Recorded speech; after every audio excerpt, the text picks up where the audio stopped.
Valdo, a gente volta a falar com você assim que terminar, então, a coletiva de imprensa. A gente já vê imagens ao vivo, então, da coletiva que acabou de começar lá no Rio de Janeiro. Vamos acompanhar, então, os detalhes da Operação Fatura Exposta, que vão ser expostos agora pela equipe da Força Tarefa da Lava Jato. Do fato ocorrendo hoje é porque há essa tentativa de embaraçamento e existe ainda as contratações, ou seja, a equipe, a empresa de Miguel Skin, a chamada Oscar Skin, e outras empresas de Miguel Estelita, como a Leve Forte, continuam contratando com o governo do Estado, continuam contratando com OS do Estado e com o governo federal. Então, mais do que nunca, o fato está ocorrendo agora, a corrupção está ocorrendo e nós decidimos deflagrar dessa forma. E com a ajuda da Polícia Federal e a Receita Federal, identificamos toda essa transação econômica e essa identificação dos partícipes desse crime. Eu acho... Teria algum agente público atual da Secretaria de Saúde, da Secretaria Municipal, do governo federal envolvido então no esquema, visto que essas empresas continuam com contratos com o pessoal? Os contratos estão em vigência, existe contratação, nós estamos prosseguindo a investigação, acreditamos que vão chegar a identificação de possíveis agentes públicos, mas isso é uma continuidade da investigação, que nós deflagramos com o intuito de interromper, pelo menos, a ideia do corruptor, que seria o Oscar Skin, e a identificação dessa movimentação. Isso está em investigação. Com licença. Só gentileza para o senhor, só deixar terminar a instalação do... Fazendo o estilo normal de coletivos. Assim que eles terminarem, a gente abre as perguntas, vocês anotam eventualmente, e aí a gente abre, não, sem problema, só para não... Eu vou passar a palavra para a Receita Federal, o senhor Kleber, para participar aqui da informação do que a Receita constatou nessa investigação. Bom dia. Segundo os colaboradores e foi apurado pelo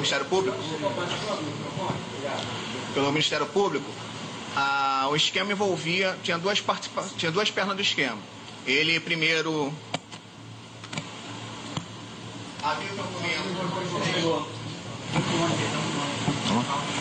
havia um envolvimento na questão de importações, que eram licitações internacionais.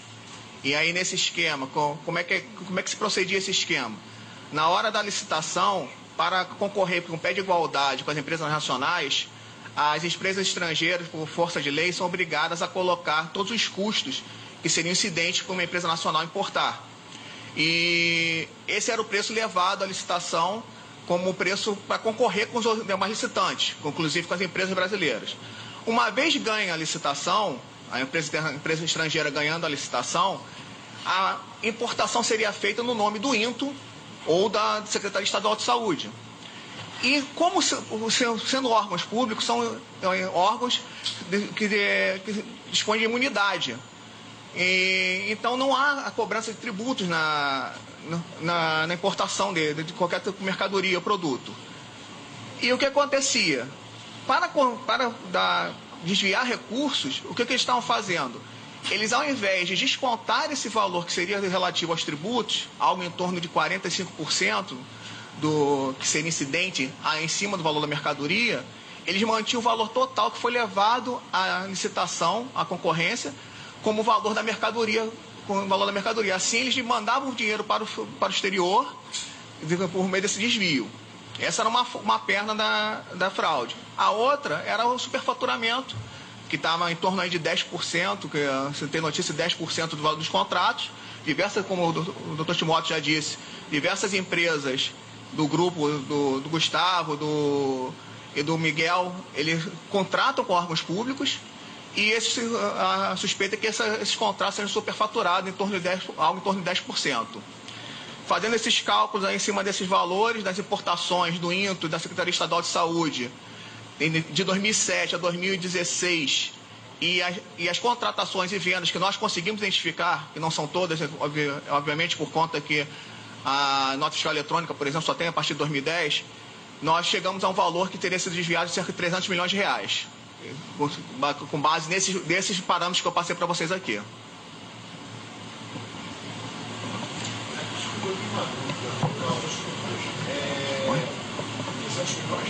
Reais.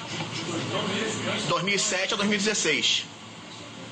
Esse levantamento que a gente fez, que é os dados que a gente tinha disponível para levantar, né? A gente considerou o INTO também, porque pelas informações a fraude continua mesmo com a saída do Sérgio Corte, né? Então seria de 2002, quando ele assume a direção do INTO. Mas os cálculos foram baseados a partir de 2007 a 2016, são os dados que eu tinha disponíveis. Pode ser maior. Pode ser maior. Por exemplo, as empresas que fechavam contrato de importação, elas também têm alguma relação? Bom, agora a gente vai fazer uma interrupção rapidinho aqui. Agora há pouco, uma fumaça negra foi vista no aeroporto de Moscou, onde o avião do secretário de Estado americano, Rex Tillerson, deve aterrissar. Estas são imagens ao vivo do aeroporto. Um fotógrafo da agência Reuters disse que a fumaça foi localizada e que o avião de Tillerson ainda não pousou.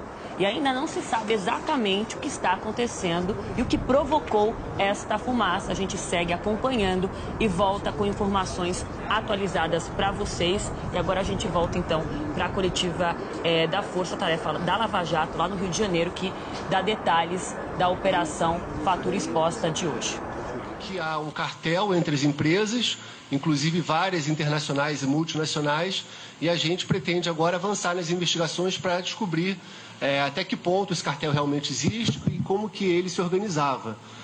De acordo com as investigações preliminares, o cartel seria comandado pelo senhor Miguel Skin, que aqui do Brasil comandaria toda a participação da aquisição desses produtos Brasil afora. Não só no INTO, mas também em alguns projetos que tiveram abrangência nacional, como é o caso do projeto Suporte, que serviu para aparelhar uma série de unidades médicas Brasil afora. Então, a gente pretende agora levar essa investigação para até mesmo órgãos internacionais, para que a gente possa, em cooperação com outras autoridades, aventar a possibilidade desse cartel internacional de uma série de empresas multinacionais. Várias delas têm representações no Brasil, então a gente intimou as empresas, as representações aqui no Brasil, para que elas possam se manifestar e, é claro, se for do interesse delas, colaborar com as investigações, colaborar com a Justiça, como tem sido a praxe aqui na Força Tarefa. Então, se alguma das empresas quiser colaborar, a gente vai, enfim, ouvir os elementos que eles têm para que a gente possa desbaratar esse crime que é tão pernicioso e que se alastrou aí pelo Estado do Rio. Não é algo setorizado aqui no Rio. O governo Cabral roubou dos cofres públicos em todas as áreas e até o final do ano a gente vai mostrar isso. E essa é mais uma perna do esquema criminoso que se instalou aqui e subjugou instituições no Estado do Rio de Janeiro.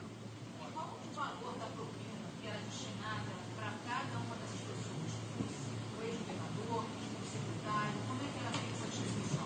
Só um minuto, após essa pergunta a gente já vai estabelecer já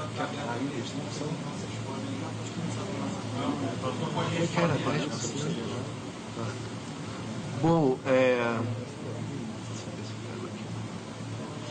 a divisão era de 5% para o governador Cabral, como era praticamente uma regra de mercado, que o Sérgio Cabral cobrava essa propina de 5%, e a gente identificou nos bilhetes do Carlos Bezerra que pelo menos 16 milhões e 400 mil reais foram pagos para o Sérgio Cabral. Pelo menos esse valor que foi o valor que foi identificado em anotações do operador financeiro Carlos Bezerra.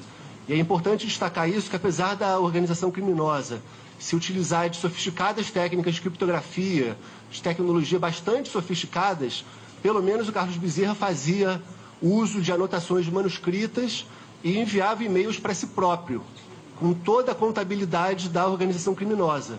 E lá ele discriminava da onde vinha o dinheiro de propina de cada setor do governo. No caso do Miguel Skin, e a gente consta isso na nossa petição, a indicação que vinha dele era o codinome Xerife, que é justamente o nome de uma das empresas de Miguel Skin, Xerife Serviços e Participações. Então o Bezerra escrevia lá, Xerife, 450 mil, Xerife, 400 mil e assim por diante. E a gente somou todos esses valores e foi capaz de identificar que pelo menos 16 milhões e 400 foram destinados ao Cabral, apesar desse valor poder ser muito maior. uma vez que é possível que outras anotações já tenham sido destruídas e, enfim, não tenham sido arrecadadas quando da Operação Calicut.